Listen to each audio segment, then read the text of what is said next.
Assalamualaikum warahmatullahi wabarakatuh. Alhamdulillah wassalatu wassalamu ala rasulillah, amma ba'du. Para pecinta Al-Quran yang berbahagia, kita hari ini membahas tentang mad lain ketika wakaf di surah Hud ayat 49. Mari kita simak bersama-sama. A'udzu billahi minasy syaithanir rajim. Bismillahirrahmanirrahim. Tilka min amba'il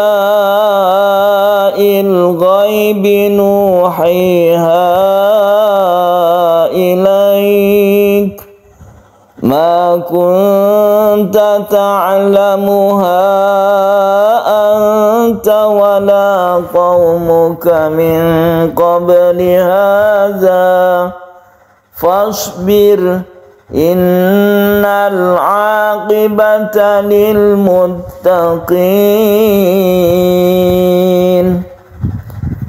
Mari kita bahas mad lain kalau dia itu wakaf. Mad lain ketika wakaf bisa kita lihat di ayat ini, yaitu ketika ilaika ini diberhentikan atau diwakafkan. Di sini ada wakaf jim yang berarti wakaf jaiz. Jaiz itu artinya boleh berhenti, boleh terus. Apabila kita meneruskan ayat ini, misalnya kita kuat, nafas kita kuat, maka membaca ilaik ini kan mad lain ya, ada sukun ya, sebelumnya ada fathah, maka dibaca biasa saja membacanya. Contohnya nuhiha ilaika ma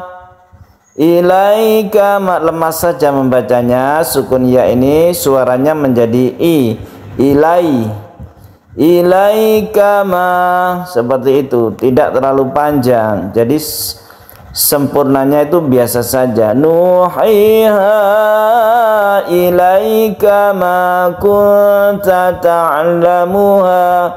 Nah, apabila kita berhenti di sini, maka disitulah perbedaannya ya.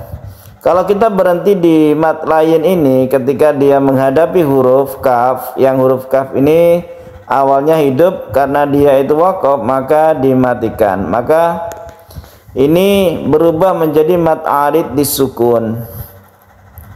Jadi mad arid disukun itu juga bentukan dari mad lain, di samping juga mad tabi'i. Mad arid disukun itu apabila ada mad tabi'i atau mad lain menghadapi huruf yang disukun, maka cara membacanya itu boleh 1, boleh 2, boleh 3 alif. Cara membaca yang berhenti atau wakaf itu boleh 1, boleh 2 atau 3 alif. Contohnya seperti ini. Nuhiha ilaik. Jadi boleh panjang sampai 6 harakat atau 3 alif. Nuhiha ilaik. Jadi boleh juga sama seperti ini ya, mad jaiz munfasil ini boleh 1, 2 atau 3 alif. Itu cara membacanya. Kemudian di sini kita temukan mad wajib muttasil, ini juga panjang. Tilka min amba'il ghaibi nuhiha ilaik. Jangan lupa kaf ini apabila dia sukun, maka muncullah sifat hamas atau mahmus dari kaf ya. Ilaik.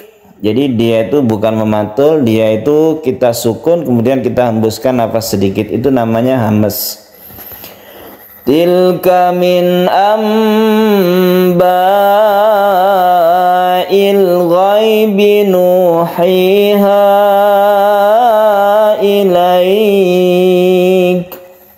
Kita lanjutkan. Ma kunta ta'lamuha anta wala qaumuk Misalnya kita berhenti tidak masalah karena kita tidak kuat nafas. Kemudian diulangi dari wa. Wala qaumuka min qabli hadza fasbir.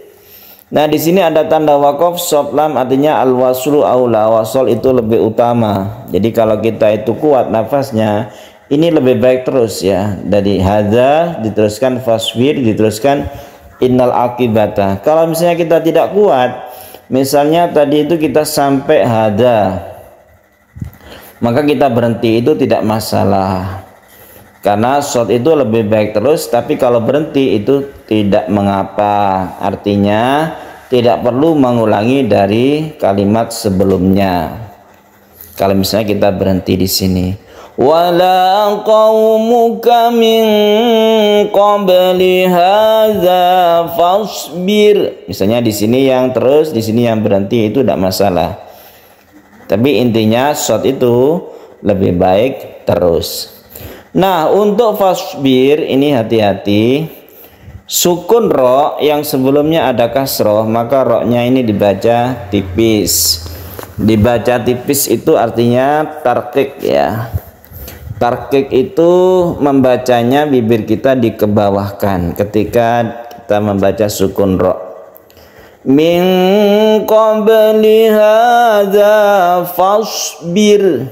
Untuk short jangan ditekan, jadi dilepas saja. Fasbir. Nah, ro ini bukan dilepas tapi tengah-tengah, karena ro ini juga bersifat tawassut ya. Tidak terlalu ditekan, tidak terlalu dilepas. Itu perbedaannya dengan rokhawah. Kalau short ini rokhawah, artinya dilepas, tidak ditekan. Fasbir, bir. Jadi ketika bibir kita itu dikebawahkan, itu namanya tarkik atau tipis. Wala qaumuka min qabli hadza fasbir. Innal aqibata lil muttaqin. Ada gunnah musyaddadan, nun yang bertasydid, kemudian belakangnya ini kita sebut juga sebagai mad arid lisukun. Fasbir innal aqibata lil muttaqin.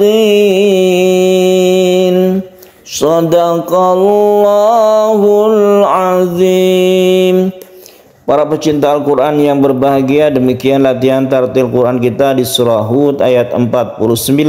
Semoga bermanfaat. Wassalamualaikum warahmatullahi wabarakatuh.